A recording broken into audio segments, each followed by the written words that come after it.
Fired up. Well, welcome everyone to another happy hour for Conquest. We are super excited to have you here. I also recognize that I see people just logging in furiously, so I know that we're going to need a minute or two to let people catch up. But I am going to start showing some things right out of the gate because we have a lot to talk about today. Leo's going to be doing a lot of it. Stamo is going to be doing a lot of it. I'll say a few things here and there just to make everyone crazy and probably screw things up, so that that's the normal, right? I think everybody expects that from me, and we're really excited to have everybody here. We've been working really hard to show you some new things, to get things ready, I should say, to show you some new things, and of course my computer acting up on me at this very moment. But one of the things I wanted to start with are the Fishidius, the mighty murderous fish gnome, the mighty murderous fish gnome. There's going to be another M thrown in here in a minute.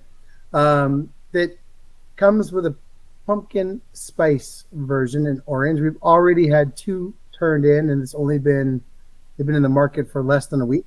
So we're very excited about that. So if you do see an orange one, you don't even actually have to return it to us. There's a bounty on it. But the bounty, we'll let you keep the orange one anyways. The bounty is, you already got your prize? Maker flow? Oh, all right.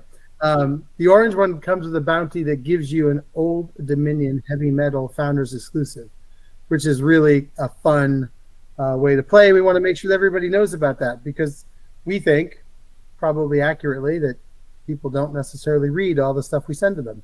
And even though, as you can see there on the side of the box, it does say trick or treat, figured we'd still point it out to everyone, make sure that you know about the orange pumpkin spice one. The Joust, yeah, that one sold out really fast, Rodney. That one's been gone for a while. So that's that piece. And then the next thing we want to talk about, you can't see all the people coming in right now, but I'm going to go a little slower, is because I know there are so many people just joining us. I want to give them a chance to catch up. Yanni, you keeping up with all the admittings? Yes. Holy mackerel, it's growing fast. So another big thing that's coming up for, makes a nice holiday gift. The new 5th anniversary t-shirts.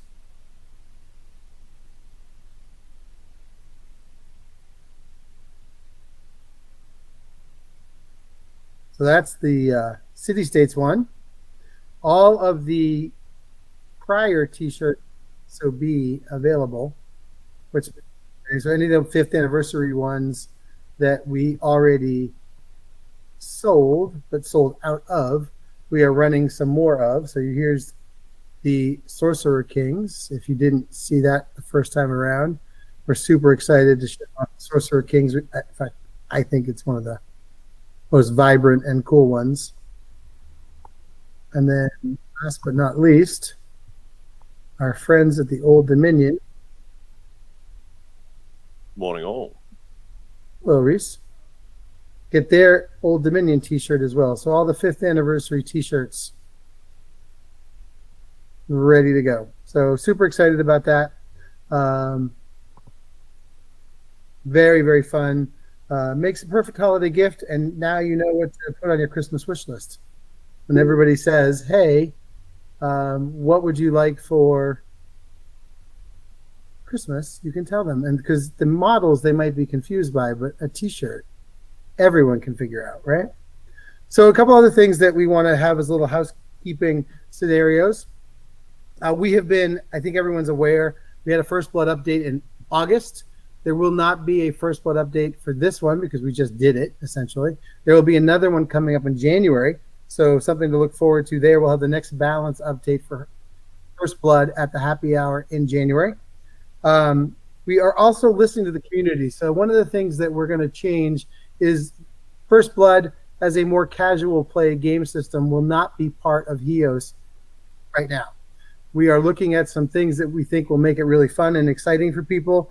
And in that light, we're holding off current and future world events for First Blood so that we can get some of the tweaks we want to do. And it wouldn't be fair to have people play First Blood in a world championship scenario and then change it on them really quickly, right before, if you will, the Chios trip. So that's a change we're making. First Blood is still very, very much part of our program, but we're going to just put a pin on the world champion side of things for a little bit while we do some tweaks to it and get people to feel really positive about it, which I think we will.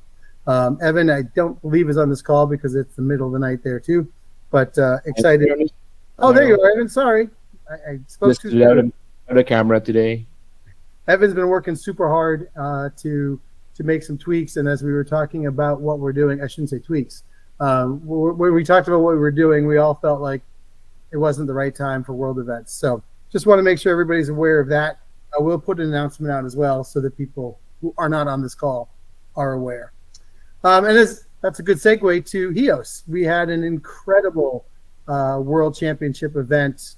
Seemingly, it feels like a long time ago now to me, but it really was like 10 days ago. And I'm sure that everybody who was on the island will admit to missing the island for sure.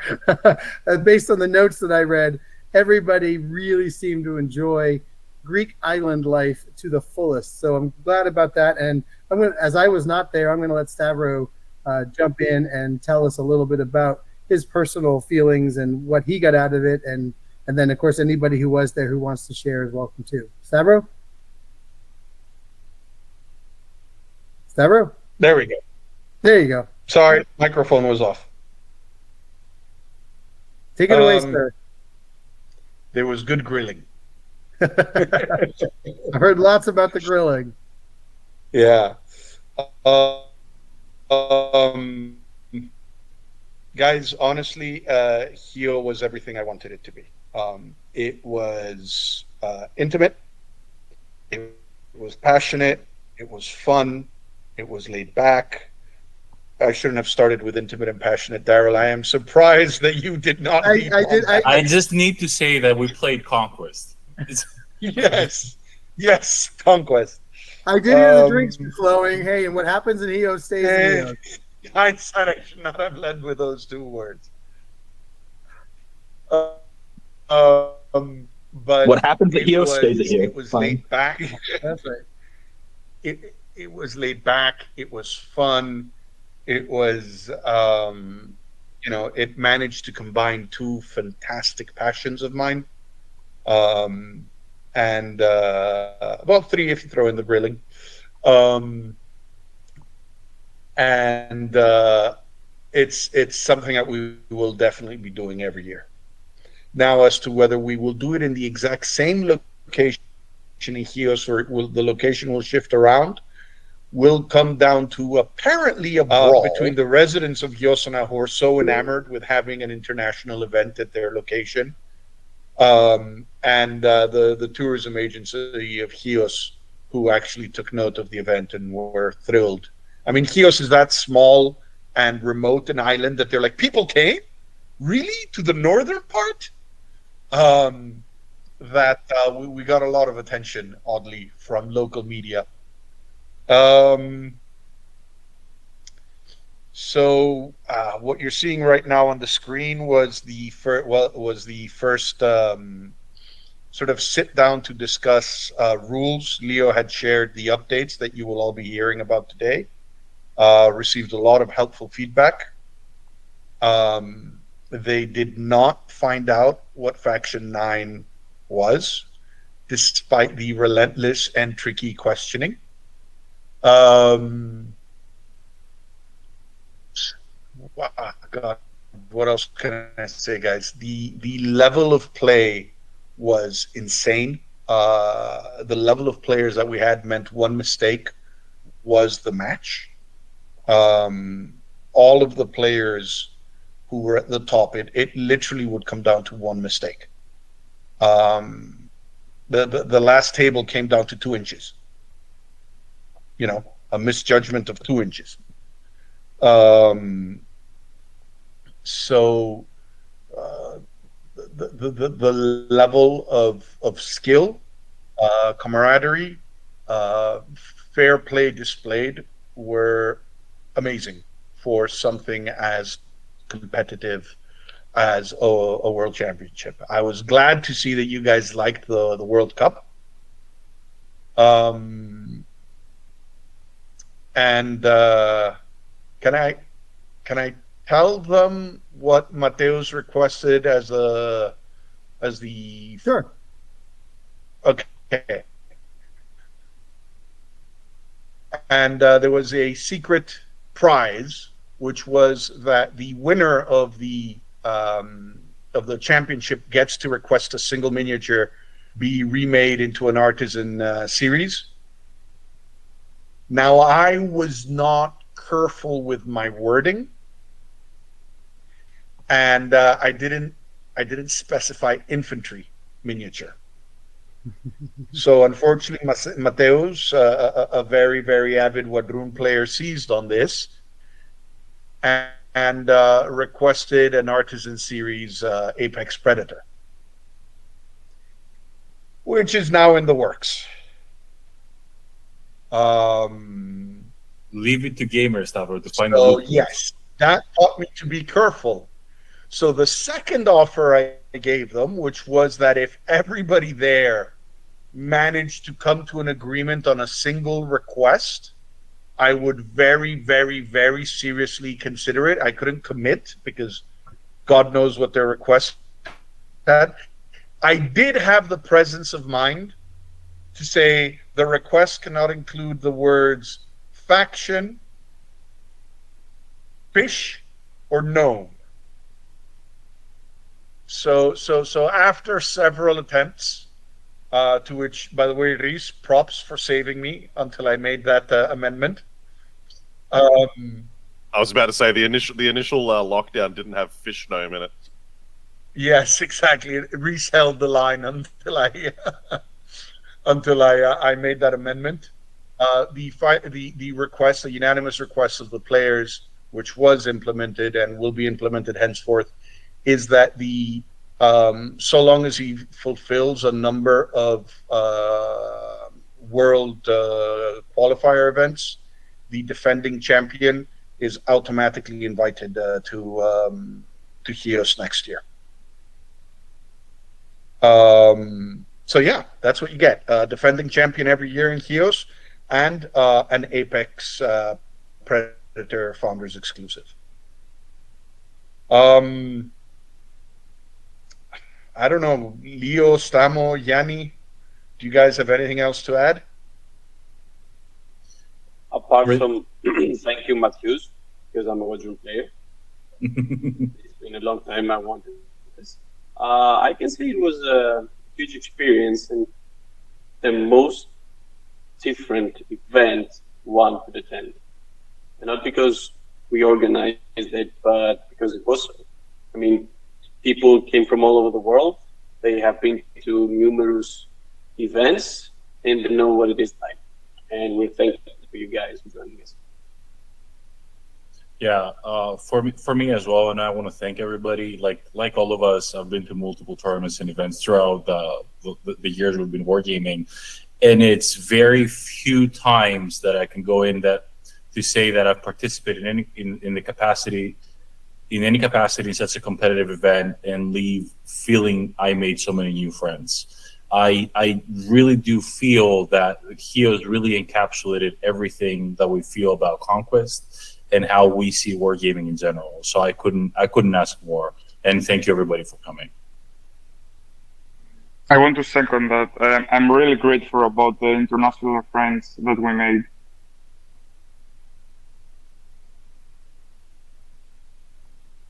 To clarify, Guy. Oh. Sorry.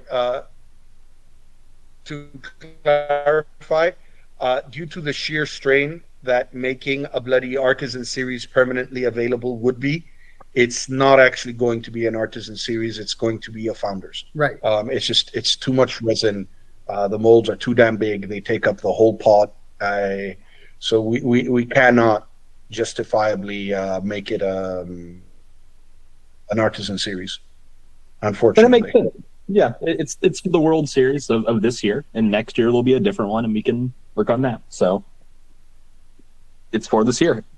And we're gonna have some fun with that one. It'll be a fun championship. We might even put it might hold a trophy for all, if I get my way. So that it is a world champion figure that we put out once a year, one time, for everyone who wants one. Oh, that was quick, Jordan. I'm glad I answered your question so quickly. Makes me happy. So with that, Stavo having just spoke, I think it's a good time to transition into Worlds for 2025 and Season 4. And a few updates that we've done. Obviously, I already led the way with the First Blood update. We will be expanding the number of people invited for Last Argument of Kings for Chios in 2025. So it will not be just 16. We're not going to announce the number. I don't think we're announcing the number yet, are we? No. Nope. But Samo, take it away. Okay. So, to start things off, I want to clarify some things. Our official drive breakers in this exact priority are strength of schedule, a formula also known as average opponent. You can find this formula on our tournament webpage on our website right now, actually. And the second official tiebreaker are the victory points. This for everyone to be aware. After receiving some feedback in Chios and discussing some things with you, our vanguards mostly, we decided to add an additional bonus to the world points. If you participate in a world event that runs for as many rounds as they're recommended by the Swiss system, you will receive an additional 10% to your world points total for that event. So if you run few rounds, you will receive as many points as right now as it used to be. But if you run the exact amount of recommended rounds, you will receive an additional bonus to that. These changes will take effect this coming Monday, alongside the new rules update. I'm seeing some reactions to that. I'm grateful that you like it. And we decided to add this in order to further promote more round events.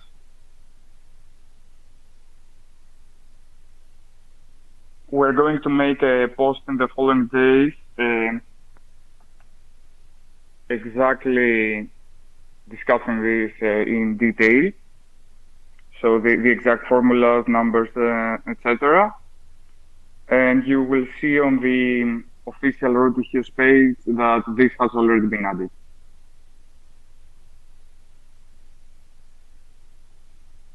And for those who are not aware, it's very important that you do register your events in the app as soon as you know you're having one, and at least 3 weeks in advance. At least 3 weeks in advance, not less than 3 weeks, 3 weeks or more. We need time to make sure we advertise you. We want to promote you. We want you to promote you. So that's not a nice to have. That's not a wish list. That's an absolute draw the line. Do not pass go. Do not collect $200 if you think you're going to submit an event, a world event, less than 3 weeks. So James, spontaneous events are great. We love them, but they won't be a world event. You need for a world event to submit it at least 3 weeks in advance. So how many weeks, Leo? I know. Is it 4 and 3? So just so, because this keeps coming up, and I'm saying it because there are a lot of vanguards on this call. I know. I've seen a lot of you. So I just want to reinforce for everyone, 3 weeks in advance, 21 days or more. Yes, indeed. We want to help promote your event, and we need time to make sure that you're promoting your event and that we get 12 people decidedly there. So, again, thank you for your help and support. We really have been listening. We learned from everybody at Chios the things that need to improve, the things we're trying to make sure really work well for you guys as well as for us. So we're super excited about that. The 10% thing. Oh, right. Okay. I was like, wait, what? All right. So I think, one of the things for me that's been really incredible to watch is how many people, since we announced season 4, scheduled events right out of the gate throughout the world. One of the strengths, in my opinion, of Conquest is that it is truly a worldwide game at this point.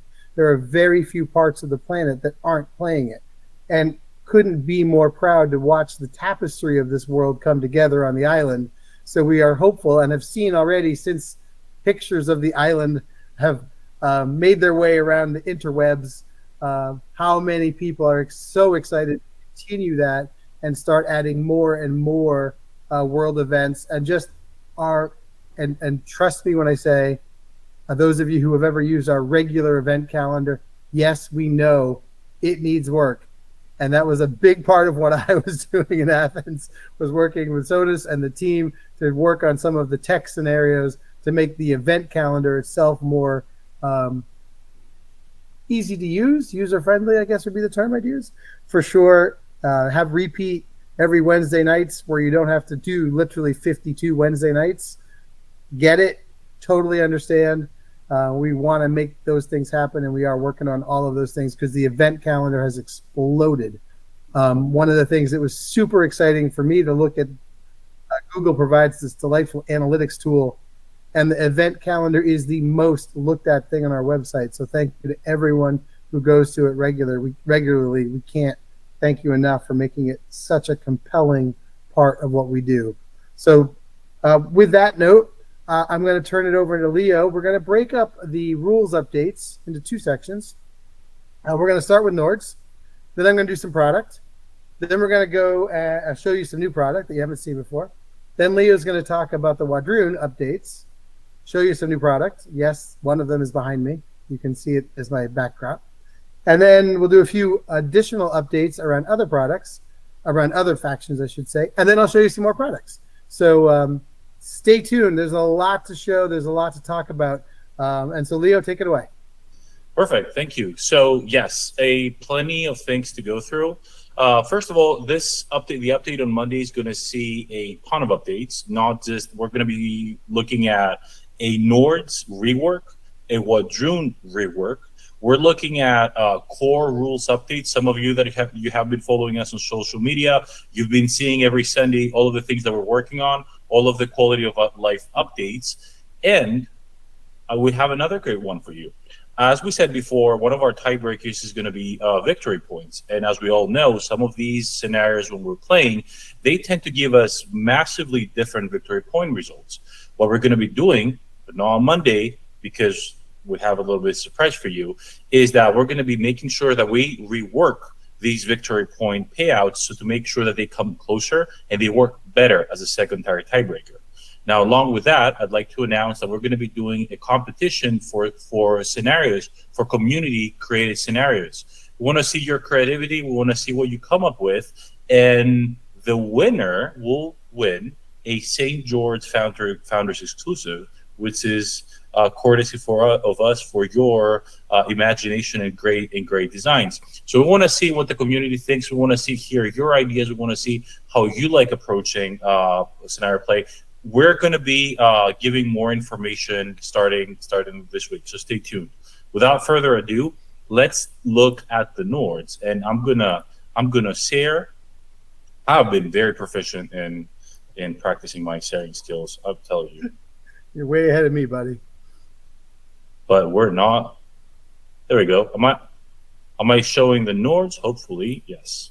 All right. Yeah. So we have the Nords, and the Nords were for quite a while the faction that you've been asking us to look into the most. Now, for all of those of you that are very avid at taking those screenshots, you don't have to worry because, surprise, at the end of these happy hour, you're going to find both the Wadroon and the Nord army lists in our blog on our What's New page, ready for you to download.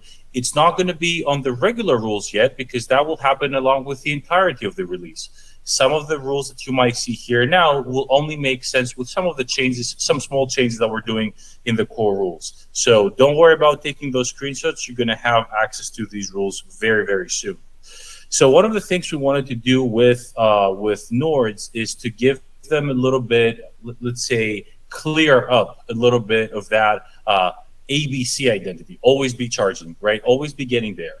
The first part of it, we wanted to remove rules that required you to first take damage, to lose before you actually gain. We felt that this did not help the army start off strong, right, from round one. And therefore, we wanted to further invest into what the Nords should be doing best. That is, always be charging.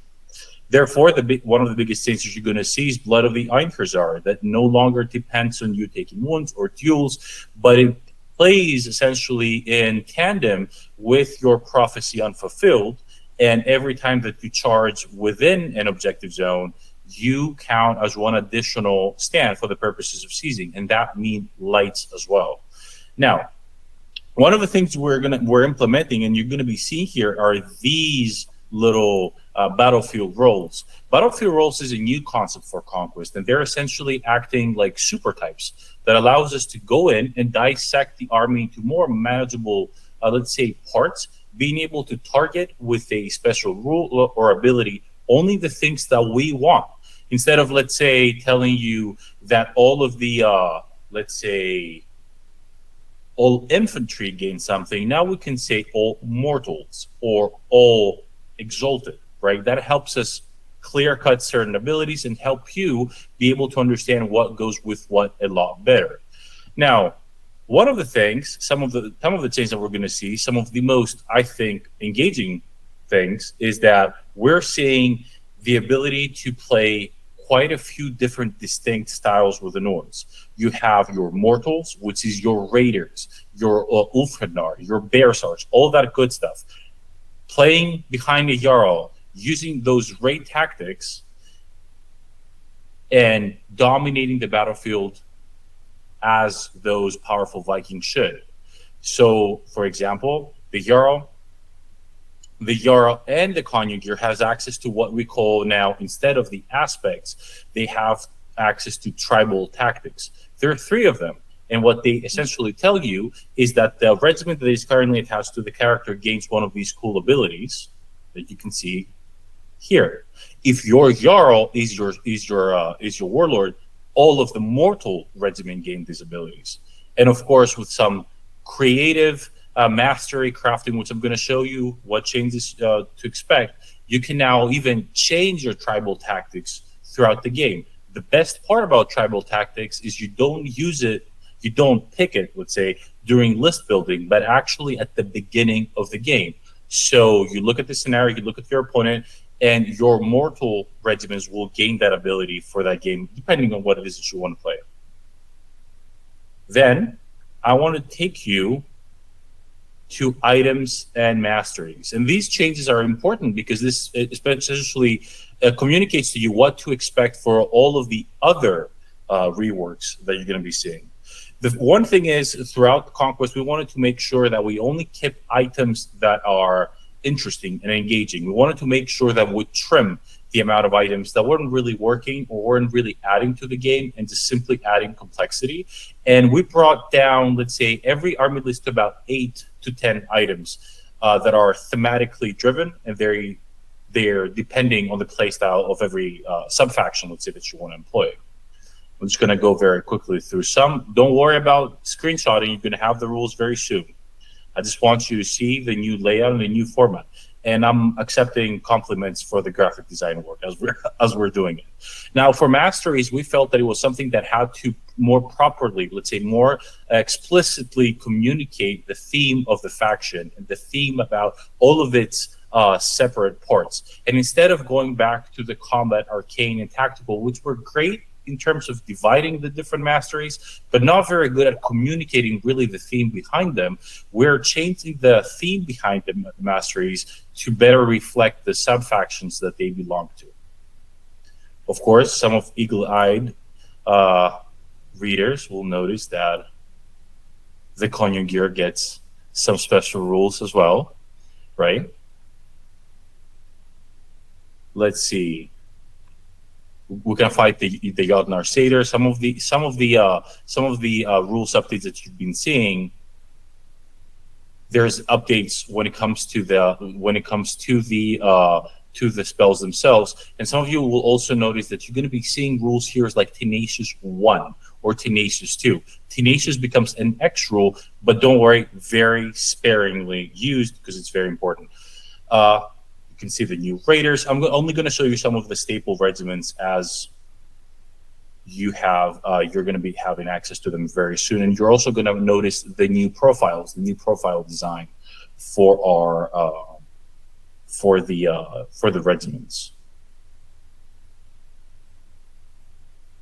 There you go.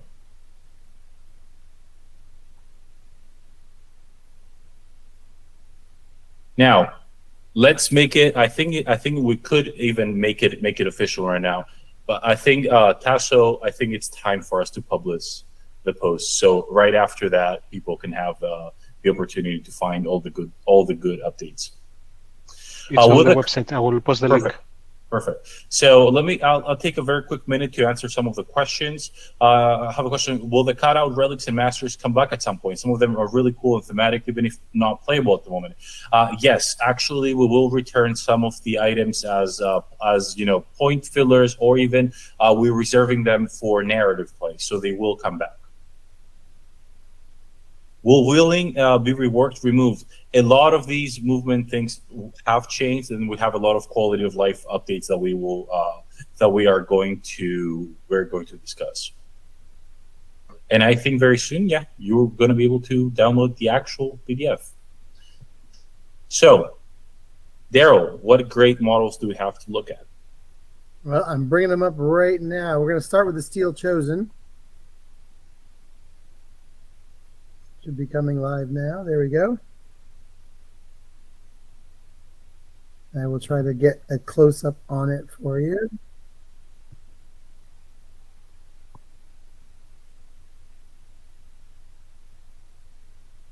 Hopefully you can see it better now. I love that some of their beards have rings in them. These are the Steel Chosen. Now, as I told you, the Jarl and the Conjugier have access to these tribal tactics.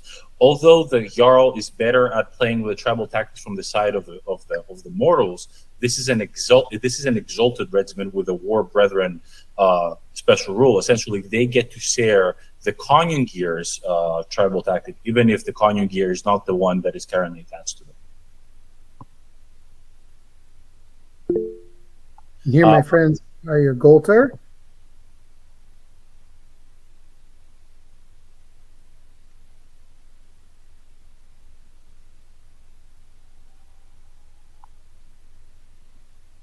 Both of these products will be December releases, so you'll have them, as you note, the Big Pig, for your Christmas hobbying, your in-between Christmas play, or your Christmas roast, depending on how you feel about it.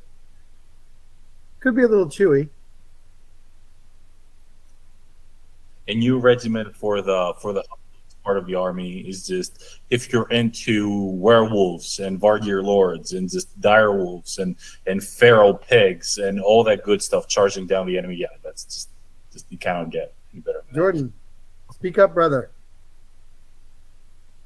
Yeah, I was gonna ask about the Steel Chosen and the Exalted. Obviously, we're gonna learn more about that. But is the reason they have that Exalted kind of keyword because they're closer to, I guess, their bloodline is closer to the Einherjar? Because they look bigger than like normal dudes. Correct. Exalted means literally that, god-blooded in a way. Gotcha. Okay, cool. That's really awesome. Flavor win. And here is the just beginning to ship Jotnar Seder with some heavy detail so that you can see that what things we couldn't show you last time around, just how much sculpting has gone in and how much work has gone into this model.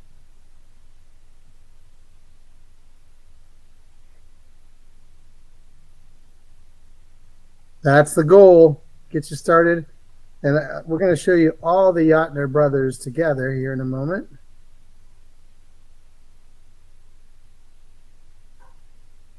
I'm going to guess they fight like brothers amongst themselves, too. I'm just going to go out on a limb. That's what they look like all together. I'll make it a little close up again so you can see them.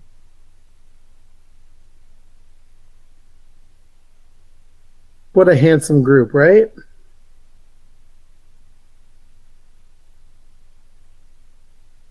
Thank you, Valentin. Appreciate that.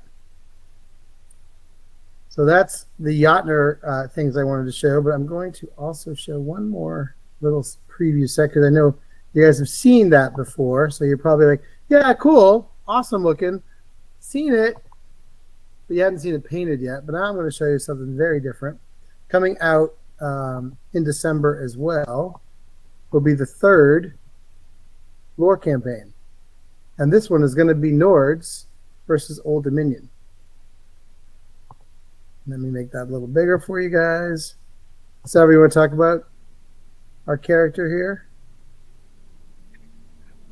Not yet, because there's one critical detail about her that hasn't been decided on precisely what her name is. And one of the names might be one that they know, and the other is a new name. So we're still trying to decide. All right. Chat, you have the option to give terrible name suggestions right now. This is your one chance. No, ignore Hunter. Chat, ignore Hunter. Gertrude. That is an interesting name. I'll show you one more image, and then we'll let Leo. I don't talk think a there little was bit a more. half second before somebody said Elsa. Oh, Hunter, Elsa you're had a already bad come up. Elsa had definitely come up. I'm telling you, Here- Elsa is not the worst that has shown up in the chat by far. Oh, I have no doubt. Here is the Old Aaron Dominion. is banned from the chat. Yes, Aaron is definitely banned.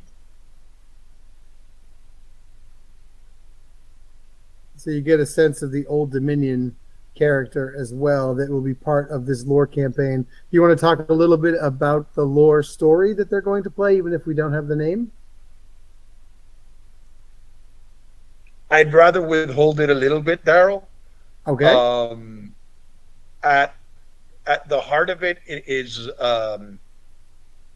it's a quest for divinity and understanding divinity by the Nords. And the strange paths that takes them down. All right. Well, we will have a December happy hour. And at that point, we will have not only the painted models of these fine characters, but a name and maybe some more storylines for you. So some things to look forward to. And if you're not totally hip to what we're doing with the campaign packs, I want to point out that we have 2 in the market already. One, the Nords and Spires and 100 Kingdoms. Dwegum and 100 Kingdoms. I went back to my throwbacks. And somewhere in this folder, I have the picture of the new coming this week. Here it is. Coming next week, I should say.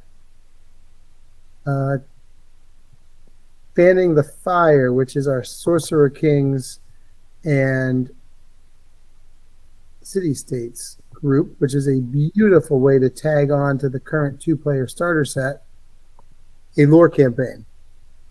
And here it comes.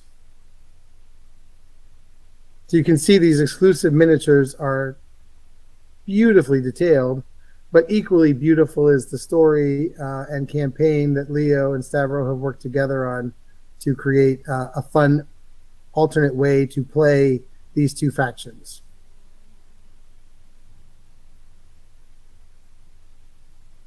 And with that, Leo, why don't you tell them some more stuffs? Yes, all the good stuffs. So I think the next thing we're going to talk about is the Wadrun, and with my excellent screen sharing abilities, I will make sure that happens. So first of all, a little bit about how come the Wadrun were the ones to get the update. Now, there's 2 things. First of all, a lot of cool stuff are coming, and all of that cool stuff needs design space to live in. And one of the great things about the Wadrun is their unique chanting mechanic, right? This is really what it makes it come all together, and it's just one of the things that you love. Dinosaurs and yelling, essentially. There were two caveats to this, and two things that we were hell-bent on fixing. One is that the chants were not really just elevating the powers of the Wadrun, they were defining the powers of the Wadrun. And what ended up happening is that so much power was concentrated in the chants themselves that unfortunately was taking away from the powers of the regiments themselves. A lot of regiments could not get the stats or the special rules that they needed out of fear of how that would impact and break them through the chanting system. So that very quickly made it abundantly clear that there was an internal balance issue that had to be revisited. The other thing was that we couldn't find a proper way in the previous system to connect the two amazing things that Wadrun are about, dinosaurs and yelling. And it was just very difficult, right, to contain how much yelling, a thing that is 10 times our size, could do. And what we have for you is the following chains, and two things. One is invest thematically into the cults more and exploring them. And the other thing is taking some of that power from the basic chants, giving it back to the regiments, but also creating custom chants that every regiment can yell, and get individual specific abilities for certain regiments when they themselves chant. So let's look at what changed. First of all, we have a few changes to the war chant system. It's better written. We can now much better communicate what it is about. But the most important change is that you only chant at 3 markers, and you don't have to. You may choose. If you add another chant marker, you simply replace one in the sequence just as it was before. But the difference is that you have to chant a 3. The other difference is that Conquest is its fully fledged cult now. You have to spend Conquest markers in order to chant Conquest. But don't worry, it has become a little easier to acquire them as well. So let's look what's coming. There's 2 things you're going to notice. One is that there are only 2 tiers. And the other thing is that tier 1 for famine, death, and war are similar. The difference with the previous system is because we want to make sure that there's only a few things that you get, a few basic core things that you take from this basic system. And we're going to see how a lot of regiments have a way of actually building up on that. Let's take a look. Before we get there, second special rule, Hymn of the Brave was a great rule. It wasn't really working. However, really wasn't really seeing a lot of play. So we are putting that aside, and we're replacing that with the cults of the Kunfazan. Essentially going back to the roots and what the cultural significance the cults hold for the Wadrun race. We're saying that depending on your army's warlord, you get to unlock. It's easier for you to unlock cult of war regiments. You're going to notice that we have a lot of battlefield roles here as well. We have a supremacy rework, and you're going to see here a couple things. First of all, you're going to notice that there are triggered abilities that come up when a regiment chants the battle cry. This is an ability that works on top of whatever bonus you've gotten from a chant. The other great thing that you're going to notice, and I want to go to the Mighty Drum Beast for that, is that certain regiments gain their very own chants.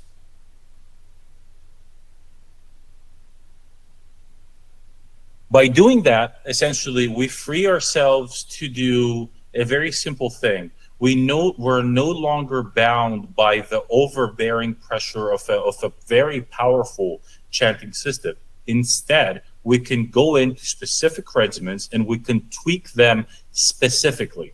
If we want to give something a chant and make it powerful or less powerful, we only need to adjust that particular character or regiment. If we do not want to give them a chant of their own, let's say I know I've been passing on the Quado. I'm keeping that for you. let's say like the Chosen of War, you're going to notice that things that previously we knew as fanatic are now went away, and instead we have regiments that trigger upon chanting. This allows us to go to specific regiments like the Chosen of War and give them what it's essentially fanatic should be. It is war is their own chant. That's why they uniquely and individually benefit in a different way than others. Now, let's look a little bit at Thunder Riders.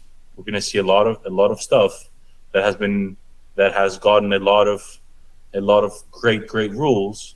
But before that, and before I go to the Quado, I want to share the following. In the previous happy hour, we discussed about how the Quado would be the first airborne regiment in Conquest. However, even though we did a lot of work on it and we really tried to make this concept work, we could not. It did not fit in Conquest. It was not what we wanted. Therefore, it will not be an airborne regiment. That concept will not exist. And instead, we have a regiment with a monster with a fly special rule. Along with that, if you've seen things on the Quado, you'll know that it has two riders, and the other rider is our brand new Winglord Predator, which also has a typo which I need to fix.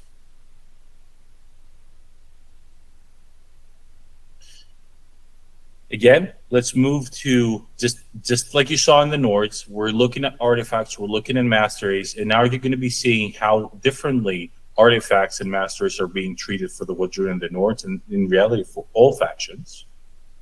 All of these are now more specific to each cult, and some masteries are only for characters that follow a certain cult. And of course, you can see the way of the speakers that essentially are their own now, the writer masteries. So all that to put a lot of the focus back on the Wadrun themselves, back on the role of the cults, back in the role, let's say, of all of those interactions that should have been there, but unfortunately could not, because the power of the cults were taking up so much space. We really hope that you like this new take. I think now this is really a rework that really brings the Wadrun thematically where we feel that they can really represent what their story is about. And I'm just very excited to share this story with you. While I'm showing pictures, why don't we take some questions? There must be some. Oh, there must be for sure. Let me go. Does anybody want to raise their hand and actually ask? Where can we find these documents if not on the rules page? So we actually, let me give you a link. So these are did a blog post on that for now. That is because on Monday we're going to be seeing a lot of core rules. We're going to be seeing updates for all factions. So this is just a teaser. This is a thank you for visiting us and watching the happy hour. Did they say when we can expect changes to the other factions to kind of match? Well, I can tell you that I have a very, very, very busy development schedule. So a lot of changes are coming quite quickly. Now, we're talking about reworks of quite a few factions, but we're going to talk a bit about that later as well. But we will be shifting to a quarterly rules update schedule. So these quarterly rules updates, regardless of what faction we're reworking, other factions are going to be seeing updates to the rules. So if your favorite faction needs a rework, needs some work, trust me, you're going to find it on the balance pass. So here we're showing you the Mounted Predator, the new Artisan series. This is not dissimilar in scale. Is this fair, Stavro, to talk relative to the Brood? Stavro? Excuse me? This is not dissimilar to the scale and size of the Brood of Amgora. Correct. They are they're same scale. I mean, we had so much demand for the Brood, so many people feeling that they missed out. We couldn't cheat the people who had bought the brood as it's a limited series. So what we did is we came out with this artisan series to allow everybody to have a mounted predator and not, pine after a brood. Mateo, you can just scroll up the chat and get the link for downloading the rules. And just so everyone is clear again, Monday, the 14th, the rules will go live in the app and in all of the usual places on our website.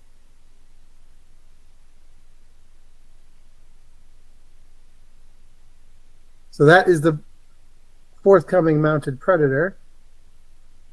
Now, let's show you this bad boy. I know you are going to be very excited to see. I want to just make sure I get it in frame before I share. The painted model. This was by far and away at Spiel the oohing and awing model, and it was only in grayscale. We had not painted this one yet. This is the actual painted model. I've seen it live. It is stunning. I think everybody understands now why at the beginning we wanted so bad to have it airborne, like gliding through the skies. It just gives that vibe, like so much that we couldn't really. But obviously, gameplay is there that we have to take into consideration. It's not just rule of cool, unfortunately. But you're seeing the Wing Lord Predator throwing the spear on top of the Quaddle, and there is an alternate rider that you can see on the top left. That is the regular, the Quaddle handler, let's say, along with the alternate head for the Quaddle. And this is a plastic piece, everyone. This is not resin. So in terms of is the rope sturdy, it's plastic. So I mean, can you break it? I'm sure you'll find a way if you really work hard at it, but you're not going to break it by accident.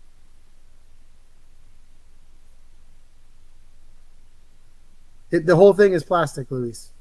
All of it. Not parts of it. All of it is plastic.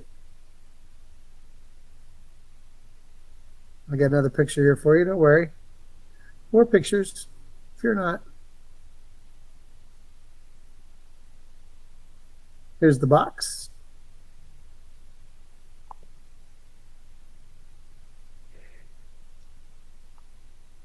And then I have some close-ups.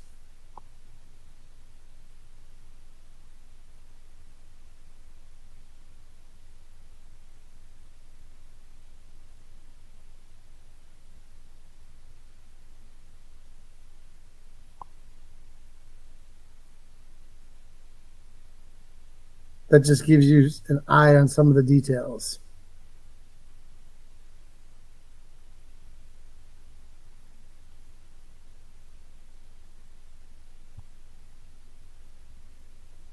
And then, not to be outdone by any means, Chosen of Death models, which again, I've had the fortunate ability to see them in person, and my goodness. And just get them zoomed for you.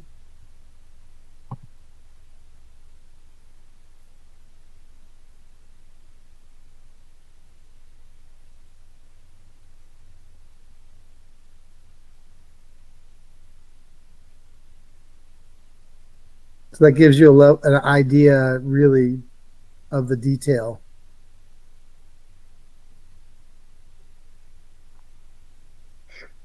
So the interesting thing about the Chosen of Death is, as part of her attempt to tame the aspect of death that has become one of the four pillars of the Wadrun cults, one of the four divinities, she bound the Yukun bound them to healing, and so the Chosen of Death are also the midwives and healers of Wadrun society. So it's part of this duality where she tried to bind every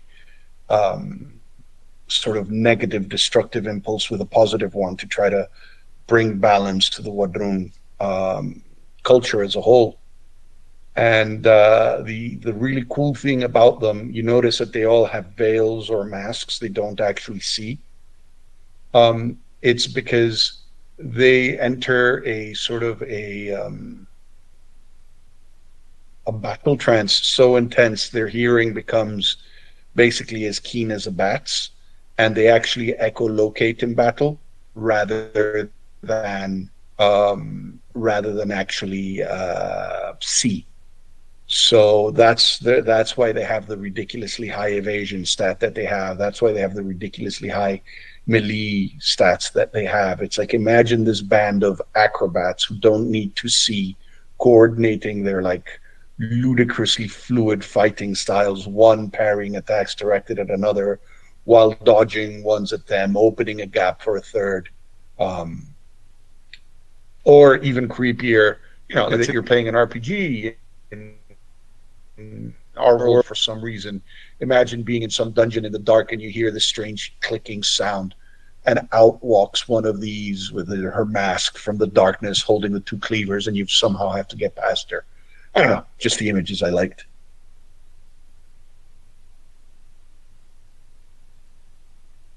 I'm just throwing up pictures for you guys because I know that's one of the things you come here for. Leah, while I'm continuing to throw up some of these pictures, do you want to talk about some of the updates to factions that are not as deep necessarily as the last two? And I'll just keep throwing up some more pictures. Yeah, for sure. Well, first of all, unless you need to share too. I can. No. That's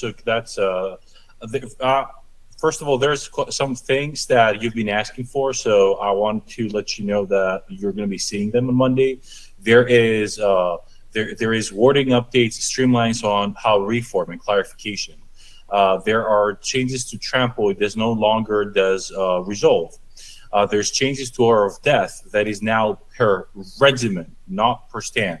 So that's very important. If you see weird Aura of Death numbers on Monday, just remember you're going to see in the rules that it's a per regiment. Lethal Demise does not do resolve. We have more and better clarifications on free and additional actions. Now, every regiment in Conquest has a cap of 3 actions during their activation, regardless of how many free and additional actions they have received throughout the activation. Of course, we explain also that out of sequence actions do not count towards that. Then we are paralleling scaling and resolve. They're no longer different, so they scale similarly.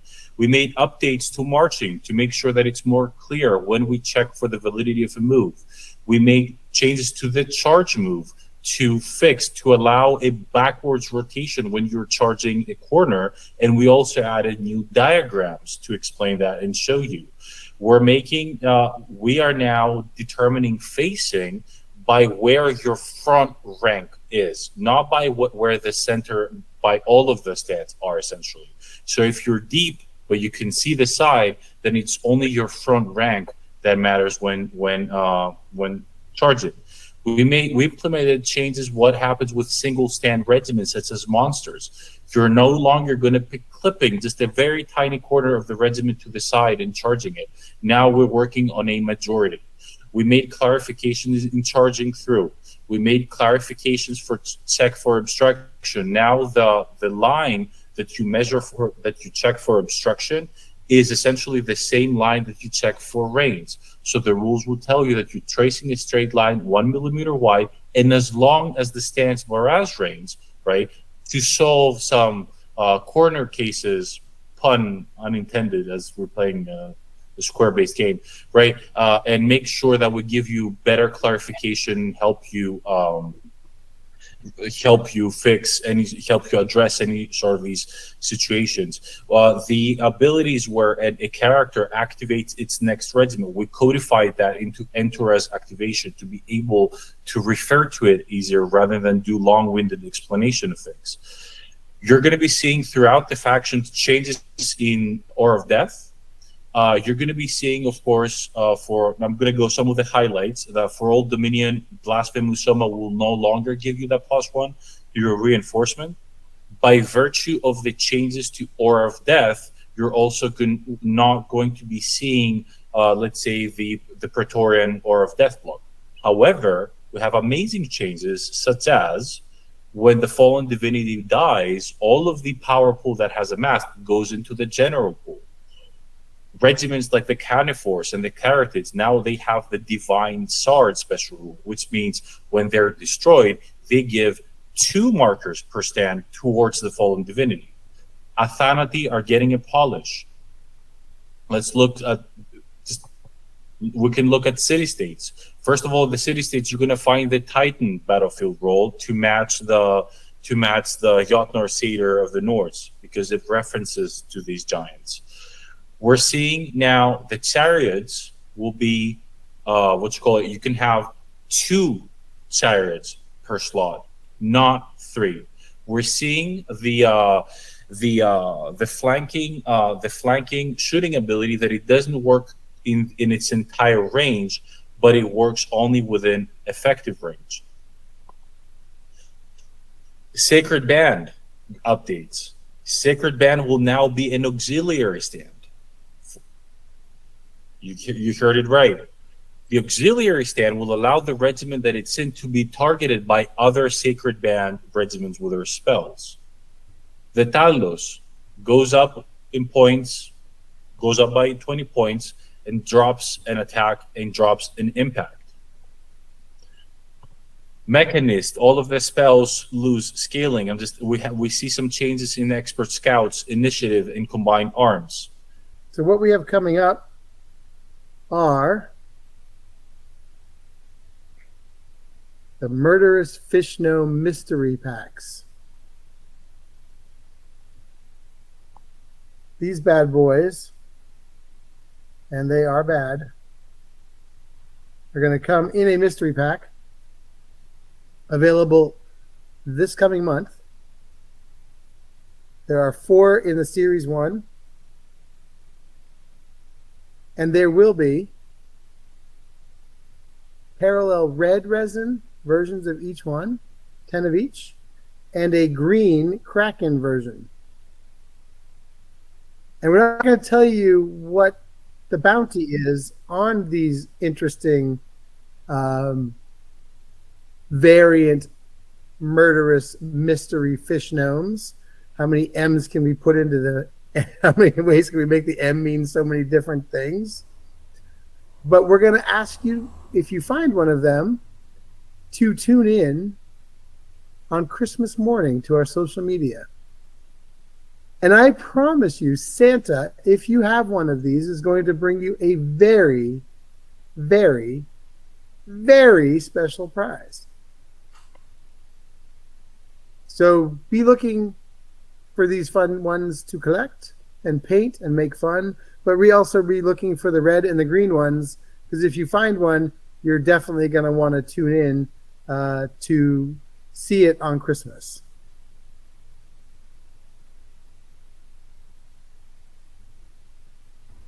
How do you prove you have one? Same with the pumpkin spice. You'll report it into contact@para-bellum.com. There's a serial number on each of these things, and you'll just report the serial number. We know the serial numbers of the ones that we are putting in the red and the green. So do not worry. We will be able to get you qualified. There'll be some great prizes. These are not stocking stuffers by any means. Rotislav, did you have a question? Yeah, just one. Is that the confirmation of the Faction 9 Gnome Faction? No, that is not what this is saying.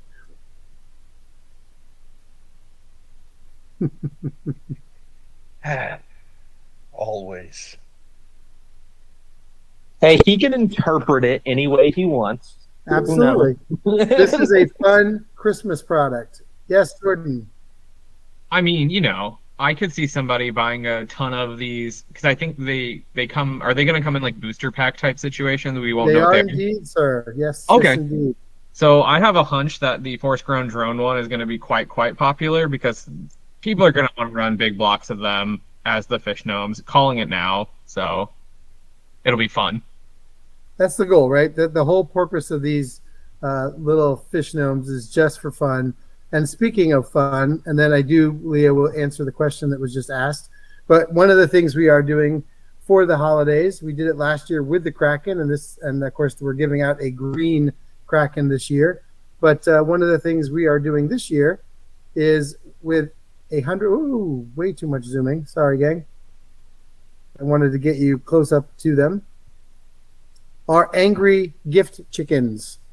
These are Santa Clauses that have gone awry. And they will have their own little scenario, as like the angry chickens do. And they will be a free gift. They're not for sale. They're only for a thank you for your support during the holidays, for purchase on our website or with our partner retailers. So our partner retailers will also be able to take place in this. So if you support your FLGS, so do we. And so we are making it a co-op promotion that retailers and ourselves can participate in. We're very, very Clocksmiths. You could have said it worse, Alter, so I'll take that. It's gonna be fun. That's the goal. Just have fun at the holidays. That's the whole point. And of course, as I made against his better judgment, our graphic artist put on the front of him, "What the cluck is this?" Because I'm not even sure myself, but it was just too much fun to not do. So there you go. And Leo, I don't know, we should probably go backwards and ask the question that Omaha Renegade, answer the question, I should say. They asked the question that Omaha Renegade asked. So first of all, long story short, yes, everything is discussed. Points and attacks are being discussed. I will tell you right now, the state of the meta would actually, I think a lot of people would argue that actually the lights are the most powerful at this time, and this is something that we're bringing and reeling in a little bit. But yeah, definitely keep in mind that Helic is a very aggressive, very easily, things you do very quick trades. A lot of things are being destroyed quite easily. Promethean, great monster. But yes, when we are designing things, we're making sure that it's not about who has the biggest model. It's really, about the internal balance of each faction. So yes, I want to ensure you that these are all things that we are looking at. Just to briefly continue a little bit more, we wanted to, we see changes for things, let's say for the Spires. We're seeing the Siegebreaker Behemoth to 210 points, March 7 and Unstoppable. Part of the Biomancer's warband. We see Desolation Drones getting a rework, right? They're now mainstay for Biomancer, restricted for Ferromancer, new stats, a lot of good stuff. We're seeing changes, certain changes to Dwagong, like the Hold Warriors. They're getting things like Vanguard. They're getting the Standard Bearer for free. We're seeing changes, like we said, in Era of Death in general. We have some rebalances for Flame Berserkers. We have we have an update, really cool update for just tweaking Magma Forts. For Sorcerer Kings, quite a few things. A lot of War of Death golds lose an attack, but they go to Class 2. We have a change in Arcane Conduit, right? We wanted to make sure that we help counterbalance a little bit the lack of early game presence of the Sorcerer Kings by changing Arcane Conduit to now be a regiment or character stand, which allows us to give it to things like monsters. You have your Raksasa, you have the Mahut, and by sticking on that objective zone, you can build up your markers towards the next ritual. We have updates to the Raksasas, Arcane Conduit, Resolve 4, Fearless. The Ravenar gets +1 attack. We see small to Windborn Jinn with +1 barrage. All of the brutes of the sorcerer did go to impact 3 for to be consistent. Favored of Hormuz means that you can also bring your Mahut with flank. That's what one of the additional things that Favored of Hormuz gives you. We see small updates to the points of the freed Flamecasters, Steelheart the Jinn. We see updates to a lot of the masteries and the items. We are changing the ritual markers required for most rituals down to 5, with the only exception of Fiery Dominion that has a different effect, which is very cool. It allows target non-friendly objective marker within 8 inches to be immediately destroyed like this. Farsight goes down to 2 cards to offset by needing less markers. We have changes in Lord of Conflict. We have changes in Conflagration. You've already seen beautiful Mahabharati, and then we have only, if I would say, some changes for the 100 Kingdoms for now. These are very interesting, but the reason we have only a few changes, balance changes to the 100 Kingdoms right now, is because they are the faction right next up for a redo, for a rework. So we're seeing a small balancing of the mercenary crossbowmen reigns. We see clarifications on dynastic alliances. Priority commander will be able to take an heirloom. However, armor of dominion will be infantry characters only. You know why. You know that combo with Ascendon, but the Ascendon as well finally finds that place that we find is where they belong. They lose 10 points, they lose 1 attack, but the regiment now can no longer add stands to it. So it's MSU, it's 3 stands of Ascendon. Finally, Imperial Officer will be able to have Steel Legion as mainstay, but will only be able to bring up to 2 to speed up a little bit and help your infantry power. All of the Wadrun and the Nord stuff, you're gonna see it in the PDFs, of course.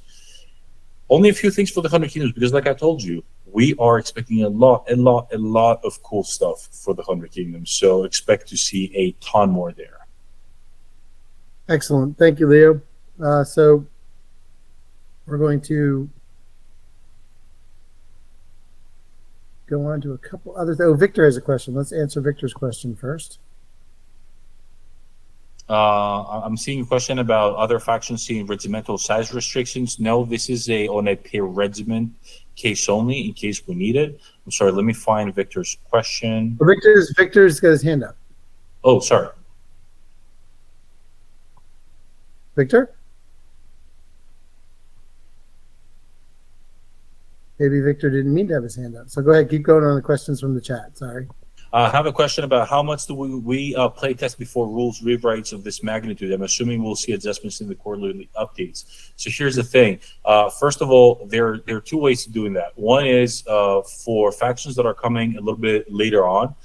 Part of the balancing updates that we're going to be seeing quarterly will work towards that redesign. So it's incremental. So for example, we will be going through, like, the updates that will be coming will be giving you a very good idea of where the faction is headed at. Now, these particular ones, they have been tested for a while, and the 100 Kingdom ones, incrementally, we've tested things in the past, and we're testing things that do allow us to make an informed and proper decision about what to include and how to structure these rewards. But in general, we are, for the factions that are not getting it immediately, they will be seeing a lot of those changes coming into the balance updates, and then finally rolling into the rewards. Did I hear you say 100 Kingdoms, Leo? Was that what I heard? That is right. Not 1 kingdom more. So here you see one of the first images of the Men-at-Arms. I'm going to try to make it bigger again for you guys.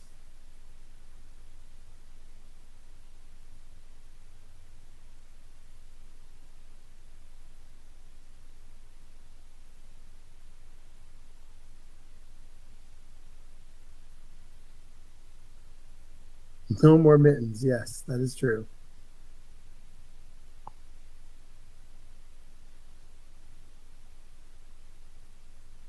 And did somebody say a dual kit with Crusaders? Hold, please.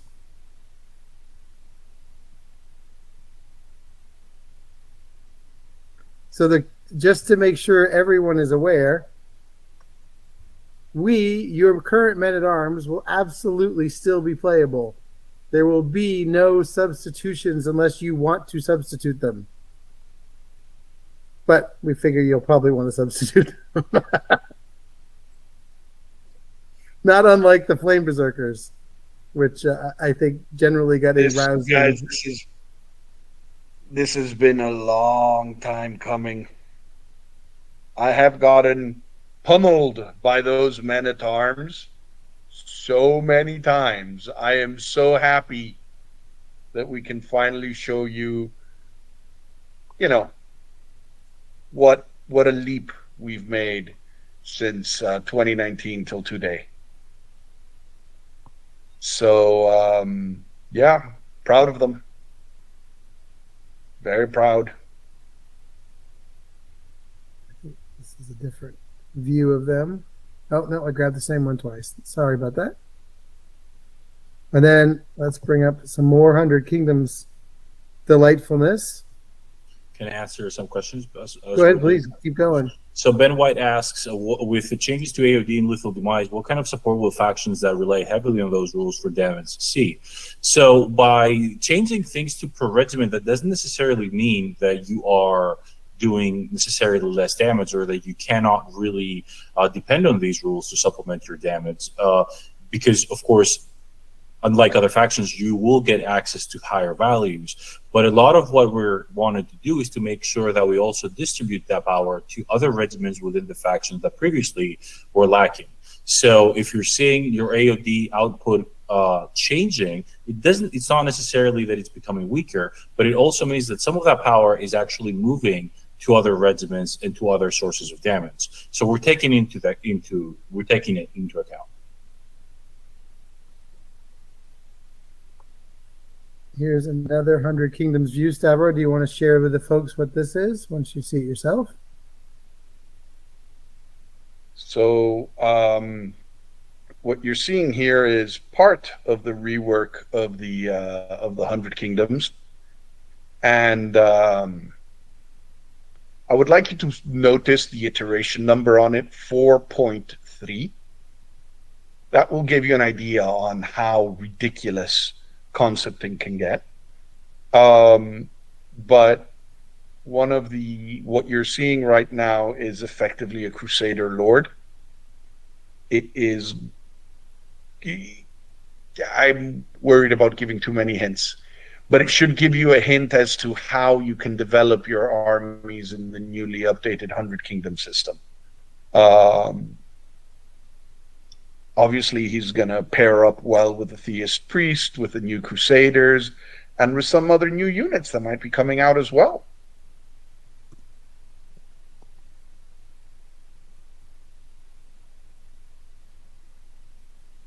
But Stavro, what could those new units be? Hold on, I'm getting it. Stavro, one thing I noticed I don't have, and you might, is an image of the Sicarii. You don't have Sicarii? No, I'm showing the other thing that people want to once it loads, which is for some reason being wonky. I can catch a question as we're finding. Yeah, go ahead, please do. I have a question from Jordan whether Bloodlust is gone. That's what says I do, but I didn't see it. So keep going. So Bloodlust, yes, it has been removed from the game. Because of a couple of reasons. First of all, because randomly losing control of your regiment was something that we all came from gaming back in the day where we had that little bit of randomness but unfortunately in a game like Conquest where a lot of things are more, let's say, deterministic, losing control of your regiment on a die roll was detrimental, especially if it wasn't the result of your own risk taking. And therefore that aspect of Bloodlust had to go, which then begged the question, it created a lot of question about what is the role of Bloodlust in general. So we removed that and we brought it back, let's say, in a different form within the Nords as certain masteries or abilities that allow you to die fighting, even if whether you've activated, or allows the command stand of let's say, of an infantry regiment or a berserker themed regiment to die fighting when destroyed. So we're trying to bring back, let's say, the concept of frenzy and the concept of bloodlust through these rules that are much more reliable, rather than losing essentially control of the regiment and even the game because of a bad die roll. Thanks for the clarification. Yeah, because there were a number of units in Nords that I wouldn't run just because, sure, I probably won't fail, but that one time you roll a 6 instead of the 5 on the Ulfender, right? Yeah, and then you're like, that sucks. So thank you very much. Yeah. Rodislav, you have a hand up for a question? Yeah, I would like to ask if you have any arts of the new upcoming monsters for 100 kingdoms? Well, it's funny you should ask. What There do you you go. mean? There's no monster for the. Oh, dang. I tried to get away with it last time. I'm not even attempting this time. Just There kidding. you- Is it trebuchet? Yeah, this is what So is I'm thrown by half the expecting trebuchet. people like. I'm expecting silence and then weirdness. We can start talking. 100 Kingdoms update. I don't. Did you already say this, Leo? As I was trying to manage images and I shut haven't down said. the security. So I didn't say when, but I did say that we're looking at. Feel free. Can I say the date? Can I say yeah, what you can month? say it'll be part of the January balance Exactly. update with the release of these beautiful models. Yes. So they will come together. Yes. Everything coming in together. So you're expecting now to see the theist part of the faction more fleshed out. You're expecting to see, the same sort of dedication to highlighting the theme of the faction, the truly unique parts of the lore, the theme of each faction, to be made manifest and given to you to play with.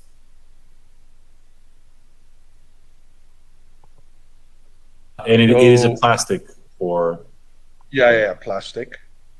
What you are seeing here, it's not mechanical.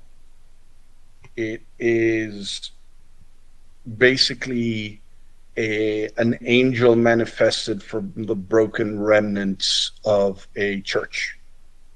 It's taken form from a site that has been imbued with the prayers of the faithful. And what you can't see from this distance is the sheer amount of detail that has gone into copying Gothic architecture and integrating it within the sculpture. I know it's out there. I know it's not what most of you expect when the words Archangel sound. I expect this will be a little bit, we'll have the Minotaur issue all over again. But believe me, the model is amazing. Jordan. Oops, sorry. It's just, I don't think anybody has read our lore and truly expected a fluffy, golden armored, trumpet bearing, B-winged dark angel who, was there to right all wrongs. We like to mix things up. So, well, this is what you get. I actually love it. I do know it's going to cause, let's call it discussion, lively discussion. And all I can tell you is it is even more fantastic up close. You will see it. On the other bit is it comes with alternate heads, multiple. We haven't yet decided. We have to see into how many tools we can fit this monster. It comes with 2 alternate builds and multiple alternate heads. Daryl, do we have a central chest photo? I do not, but I have one more photo to show. I do have now the Sakari. That's reminded me of what batch I'd gotten it in. They do want to know if you can play 2 in an army of that. Yes, it's not like the Fallen Divinity, so there's not going to be a restriction of 1. It's not a character. And also, I just want to tell you, what do we know then, Nord player? When you go up raiding, leave the churches alone. If you destroy them, they get up and hunt you. So leave them churches alone. Jordan, you have a question. Yeah, so this is directed at Stavros. So is that angel like? I don't know how into it you can get. I mean, is this part of the angelic host potentially, or are we something of remnant of Haslia? No. stay tuned to the living world and you will find out what these are exactly. Let's leave it at the church may have gotten a little bit over ambitious. Okay. And things may have happened that shouldn't have happened. And there are consequences. So it's not the Spire's fault, though, right? Because we always blame everything on the Spires. This is not the Spire's fault. This is not the Spire's fault. I imagine the Orders is like thrilled about this too. They just love this, right? The thing is that not even the Orders can do a lot about it. I mean, look at it. Stay tuned at the end to learn the real story about what happened. No, God damn it. So, I know there were a couple questions before about the pricing of the fish gnomes. They are the same price as the Fishidius and the same price as the Angry Chicken and the Mini Raj. They are the same makeup. They have their own scenario pack. They have their own cards, and they also, because they come with the red and green special ones that have special prizes that you have to tune in Christmas morning, like Santa Claus, to see. They are the pricing. They are accordingly. There will not be very many of these made. They are made of resin. They are handmade in our facility. They're not a plastic character. So I know I want to definitely address that with everyone. I saw those notes coming up, and I was in the middle of trying to show the 100 Kingdom stuff, but I did not want to let that go. So are there any other questions? Because this is the last image that we are showing today. We will have more at the December happy hour. That will be the next one in early December. And then we will have another one in early January. So we're not showing the OP kit teases? No, I'm keeping that for December. New OP kits come in January, so that feels like the appropriate time to show off the new models for the OP kit because we can show them all at that point. As a store, you have to order case quantities of the fish gnomes. There are 8 in a display, and that will be the order in which they ship. So you order 8 at a time. Daryl, before we're done, could we circle back to Fishidius and the T-shirts for the folks that came a little late? Oh, of course, I can definitely show those. Sorry, there were a lot of chatting, and obviously with some of the sharing duties as well as some of the aforementioned challenges we had in having to share multiple screens amongst us, it created some unfortunate realities that we will address for the next time around, where all of the images will be in one place and unfortunately make adjustments. But that's what we do here. We just make adjustments as we go. Bear with me, Joey. I'm bringing up the T-shirts now because I had already closed them. So the 8-pack does not have 2 of each, to answer your question. The fish gnomes are made in varying quantities. I will say that every box will get a set for sure. So you will definitely get a set, but you aren't necessarily going to get 2 sets in every display of fish gnomes. In terms of the odds of the red and green, pretty good actually. The green one, there's only one. So I think I said that earlier. There is only one green one, but the prize is amazing.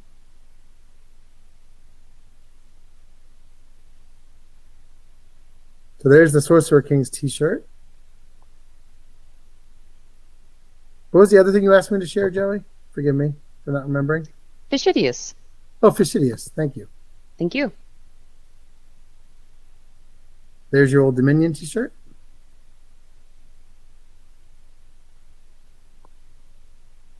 The Divinity shirt.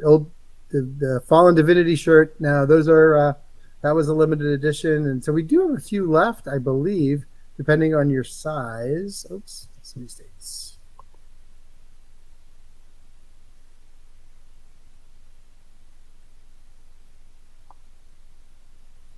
I think we should have one of us taking these photos, one of those photos with the T-shirts advertised on. Be funny. We can make that happen, my friend. I volunteer, so Leo? you can send them to Finland for me. Leo, you know what this means, right? Oh no, not really, because I know there's some plans about a toga somewhere, and I don't know which one. I don't know what Exactly. Leo just volunteered to do it on the beach with a Speedo. Oh my! I'm So going you to can all focus. No on the offense, glory of Leo, the but Lord. I'm vetoing that. Harsh. something. Harsh, Is Daryl. Harsh. your loss. I'd veto it for any of us. I'm not picking on Leo. I don't think anybody on the feed wants to see any of us in a Speedo. Maybe I'm wrong. I don't know. A Fish Gnome t-shirt. No plans for that yet, but you never know. I wouldn't rule it out. A Leo Fish Gnome shirt? Sure. Any other questions for Leo? Specific rules, scenarios that you want to know before we get to Monday when they all go live? And of course, you can read up over the weekend. I should note as well, all of the items you just saw, the Quaddle, Chosen of Death, the Fish Gnomes, they are all live on our eShop now. So if you are interested, you can take a look at more pictures on our eShop as well, and everything is live. Joey. Last thing, the LVO tournament at Power 9 Games. Talk it up, please. Oh, sweet. So we are going to be hosting the Las Vegas Open Conquest tournament at a local store in Las Vegas. We're very, very excited to partner with Jarrett and his team at Power 9 Games. They have a beautiful shop, and they are so graciously allowing us to take over and have our tournament there, celebrating not only with the local community, but everyone coming out to Las Vegas. It's going to be a great time. It's maybe 20 minutes with traffic away from the Rio. It's going to be a great time. So we will be at LVO. We're just going to be slightly off-site to support one of our local stores. And we'll be at LVO too with demos and a booth. So we'll be at both places. But the tournament itself, just to be clear, will be run at Power 9 Games. So you can hit LVO Thursday, Friday. Come play with us Saturday, Sunday. Rules question. Are you happy with impact hits? Oh, you can answer that, Leo. You're reading it. Sorry. So there's a few questions. So am I happy? We happy with impact hits as they are currently? Full volume of attacks if one model connects seems odd to explain to new players. The theme behind it is the real world equivalent reality of that impact really has to do with the weight of the charge, rarely actually with the ones that are actually connect. But that is, of course, that always a matter of balance, and it's always a matter of how many hits we want to do. There is why the heavy-handed Talos nerf actually, and I'm going to tie that question to whether it's losing flank. The Talos is not losing flank. It is going up by 20 points. It's losing an attack, and it is going down by 1 impact. The reason is the following. There are two things that working together is what creates, let's say, a slightly over-tuned environment for the city-states. The Talos is one thing, but we also have how it works and synergizes with the chariots. The first thing we wanted to do is to carefully adjust chariots so as to, it is 2 per slot instead of 3, right? That helps us manage a little bit how much they cost a little bit better. And we're seeing certain adjustments to their range. That, along with a slight point increase on the Talos and taking down some of its offense, allows us to not just going into one thing and nerf it, but adjust everything holistically, seeing what the combination of items that is creating, let's say, something to be overtuned is, and working incrementally. That's always what we're trying to do. We're trying to take it step by step and find the right place for them. So there's a question about terrain setup. So there is a number of things that we're going to be working on. And one of the commitments that we want to do is that we want to be more vocal about, first of all, what it is that we're working on. Hence all of these posts you've been following every Sunday. And we want to be giving you a little bit more of an insight on what it is that we're working on. So first of all, we're having 100 Kingdoms. Second of all, we're doing a victory point, let's say, reward rebalancing that comes along with our scenario competition.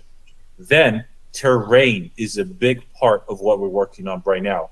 That means suggested keywords for terrain. So people from the entirety of the world where they're playing, they know exactly what we are suggesting, what terrain we suggest for you to play. Of course, you can always have your own keywords and make up your own, but a suggested one is always good.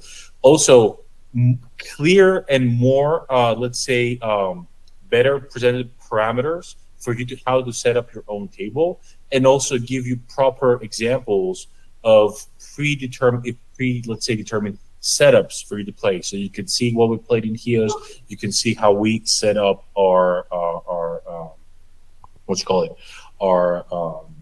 tables.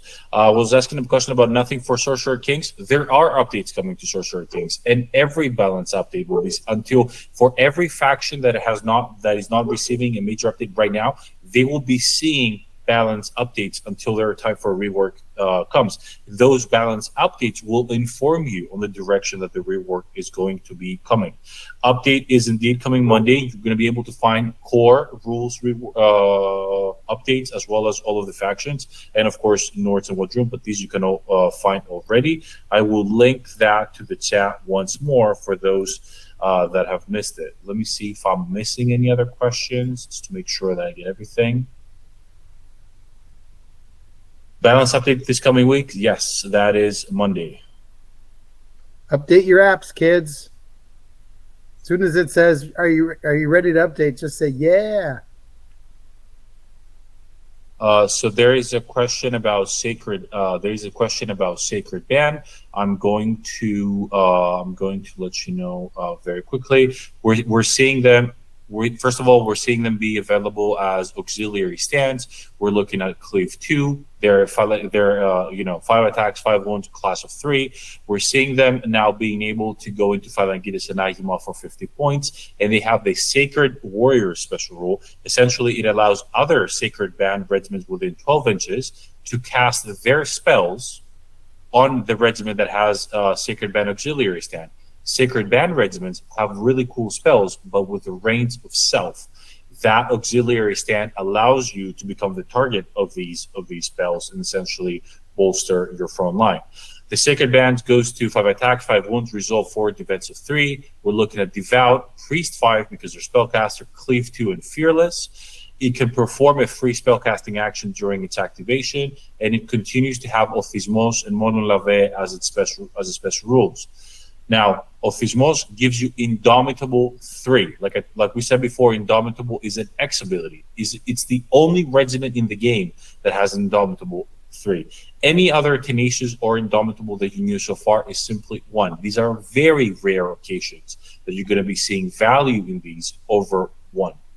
Furthermore, it gives that Ophismos helps you count as more stands for the purposes of seizing objective zones.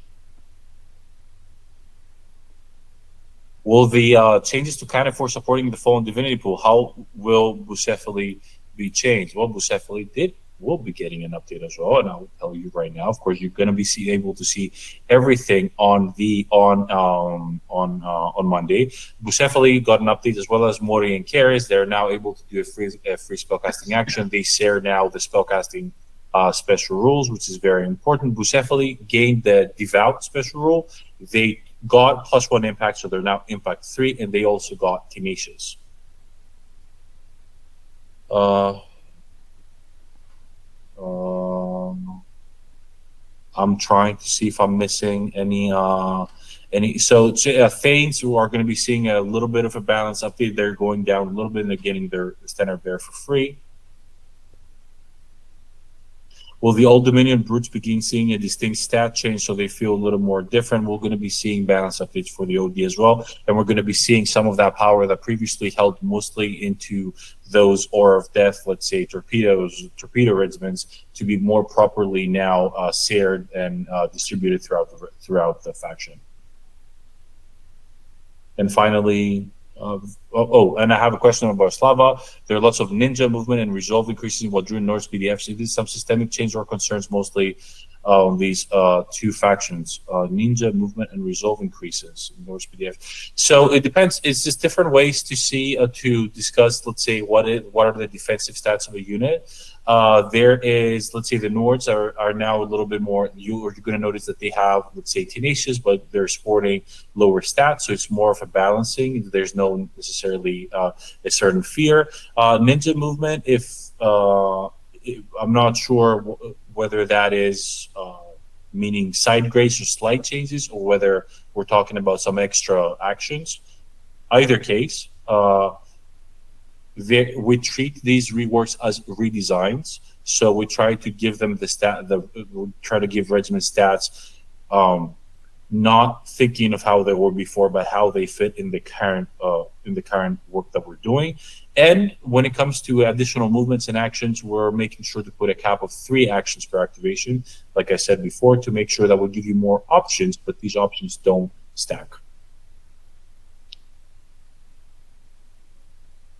I see a lot of more questions. Will Spires getting more flank on their heavies? We're going to be seeing quite a few updates on the Spires. I'm not ready to discuss. I'm not ready to discuss more specifically, let's say, things like flank and ward presence for the Spire right now.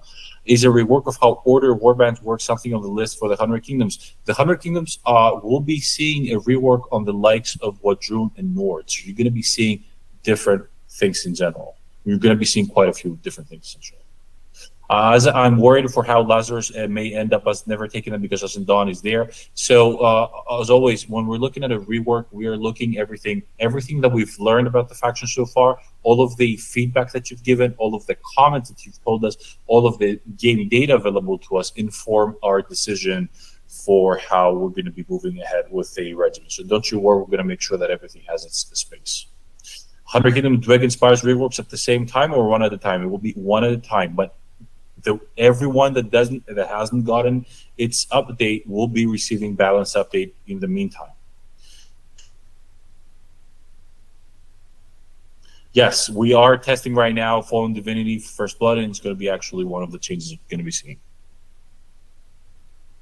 All right. Any other questions people want to ask by raising their hands before we end our happy hour, which has been super. I've been super appreciative of all the questions and the responses to our updates have been super constructive, and you've asked great questions. I want to make a reminder to everyone that we have rules at para-bellum.com, so that as you start reading these over the weekend, as you see them hit your app on Monday, the questions don't have to stop just because the happy hour does, right? So I do want to make sure that everyone's aware of that. And if you are having some kind of dispute within your community about some of the new changes, I recognize certainly that new changes can occasionally create people to feel like they can't keep up with things. These are evolutions. These are not revolutions. Even with the Nords and Wadroon, which are significant changes, people should be able to still keep up with some of the updates that we're doing on a general basis. And the vast majority of these have emanated from your requests. So as a community, we're listening. We're trying to make updates that we see as well that make it exciting, but do know that you as a community have a great amount of input into what we are doing. So, Daryl, a couple of people asked for a little bit of lore and images of the theist priest. I wanted to sort of give a little bit of tidbit there, if that's okay. You may.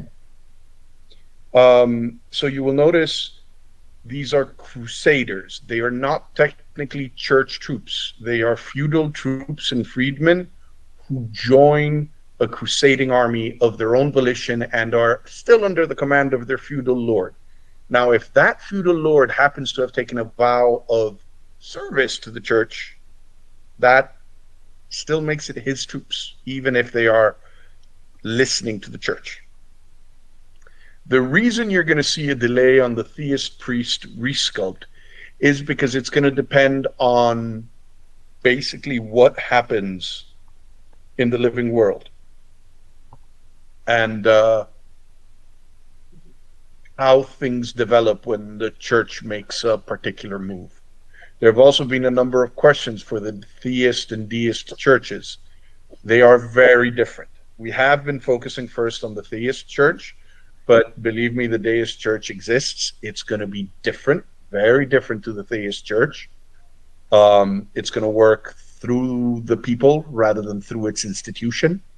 So you can expect a different approach entirely from their church. But that's for the future. It's not for now. We have not forgotten them, is all I'm trying to say. I think that sums it up.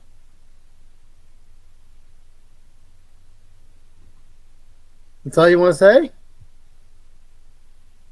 That's all I want to say. Also, yes, Order of the Sword is still a thing. And let me see. Eric, I commented earlier that RPG is still very much underway and under plan. Stay tuned in future happy hours. We have this isn't the last happy hour. Let's be very clear. We have one for December, one for January. We can't do it all in one happy hour, gang. Like, I'd love to be able to say we could give you all the things in all the hour, but you gotta dish it out in pieces. Otherwise, we can't get it all done. So stay tuned, please. No November happy hour. Nope. Sorry. This one's coming a little later. The December one will come a little earlier. So we typically try to do 6 to 7 a year of these. But yes, it is still very much in the works. If you have STL feedback, please, you can send it to, should that go to rules or where should that go, Stavro? Send it to rules. We do not yet have a product feedback which we should. We can send it to contact. Tasso already put contact, so we'll do contact at repair-bellum.com. By all means, we do want feedback. The second batch, we've already been told, is much better than the first batch. We learn every time we do things, right, as a team. So if you have feedback, we appreciate it. And we will go back and improve on the first one as soon as we have, time to breathe. Yep. Lots of good things happening. We really appreciate your support from this community. And with that, we will see you in December. And we wish everyone in the U.S. A happy Halloween and Thanksgiving in the meantime. And for everyone who else celebrates Halloween besides we crazy Americans, happy Halloween, everybody. Happy Halloween, people. Thank you, everybody. Happy Thank Halloween, you. people. Thank you. Bye. Bye, everyone. Hey, everyone. Thank you, everyone. Bye-bye. Bye-bye.